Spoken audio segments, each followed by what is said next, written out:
اور حدیث میں آیا کہ کوئی مصیبت زدہ اس کو نہیں پڑھتا جس کی مصیبت دور نہیں ہوتی۔ آیت کریمہ کو فرمایا کوئی مصیبت زدہ اگر پڑھ لے اس کی مصیبت دور ہوتی ہے۔ اور ایک اور حدیث میں ہے کہ کبھی ایسا نہیں ہوا کہ کسی مسلمان آدمی نے کسی چیز کے لیے اسے پڑھا ہو اور اس کی دعا قبول نہ ہوئی ہو، اور اس کو ترمذی اور نسائی نے روایت کیا ہے۔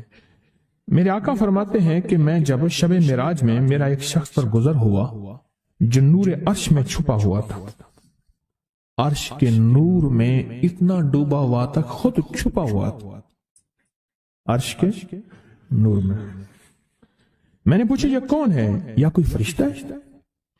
فرمایا نہیں۔ میں نے کہا تو پھر یہ کون ہے؟